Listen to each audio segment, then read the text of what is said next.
good evening to my affectionate public, and welcome to your beloved weekly appointment with the secret beauty of history of medicine. Today, I want to present to you a unique book that really took my heart from the first read, and it's Jerome Lejuene, A Man of Science and Conscience. This book presents the figure of Jerome Lejuene, the discoverer of trisomy 21, aneuploidy, and many other genetic diseases, but most importantly, he was an example for the medical world of a fine rare human factor, dignity, and many values.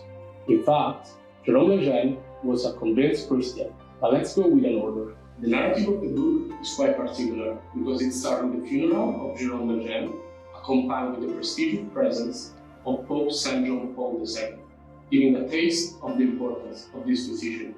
But the point of view it quickly shifted, and Aude Dugast, the author, presented the birth of Jerome Lejuene. It's the 13th of August 1926, when the bells of the Church of St. James the Greater in Montreal tolled cheerfully, announcing the birth of the second son of Pierre Lejuene. He was an elf baby with a pair of two big blue eyes. In fact, Lejuene was raised in a Catholic family with strong Catholic values. Interested in both philosophy and science, Lejuene grew up with a sincere curiosity that guided him in the choice of studying medicine in Paris, although that his path was obstructed by many obstacles and a lucky situation, because he wanted to embark in the surgery path, but he couldn't, so he decided to work in the genetic field with one of his mentors, Dr. Turpin. In 1958, while working with Dr. Turpin and Mongoloid children, he was able to find the genetic reason, the genetic cause of this disease, an extra chromosome in pair 21. From now on, it starts the battle of a life. Jerome, sustained by his loved wife, Birth, was to convince the world that life has a real value and that those children have a concrete dignity. At the beginning, Lejuene's career is a real dream. He travels around the world talking about his conclusions. He was even invited by John Kennedy for an official dinner in the White House. At the early age of 35 years old, he became expert of the United Nations. But the situation changes in 1969. In San Francisco, he received a really important prize for his discoveries, but he took the occasion to talk about abortion and the importance of human life and the dignity of life, receiving the boos of the public.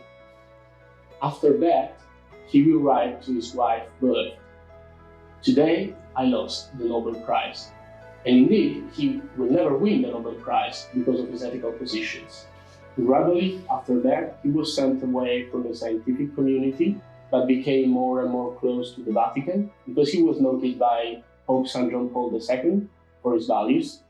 Indeed, the Pope invited him and his wife Birth many times to the Vatican. But the end of his life is the most moving part. He died by a terrible lung cancer, like his dad, and at that point, everybody understood that he was a man of God and that he truly dedicated his whole life to his little Mongoloid patients. To shift to a personal opinion of this book, I want to underline that, beyond religious positions of each of us, Jerome Lejuene was a true physician, always faithful to the Hippocratic Oath. His ideas about abortion, in a modern society where abortion is everywhere and always proposed, are current more than ever, because he always chose life over death. In my opinion, one of the most beautiful chapters is the fifth, the one entitled The Dream of My Life, and it's the chapter where Lejeune's fame totally explode, but he always stays humble, and not only a great physician, but also a great and loving husband and a great father for his children. A beautiful quotation about the book that really surprised me is a sentence pronounced by Lejuene that says, "I do not fight against the man, but against his ideas." To conclude with some considerations about this book, I strongly recommend it because everybody can be inspired by such a full life, treated with respect and attention by Aude Dugast. In particular, the author was able to express all the emotions that were in Lejeune's art and in the ones that were around him, and also there are precise references for every quotation used, and they are proposed with clever speeches and a elegant style. The only defect of this book is that the author sometimes use a list manual to describe all the trips that Lejuene made, distracting the attention from the main point of Lejeune's life.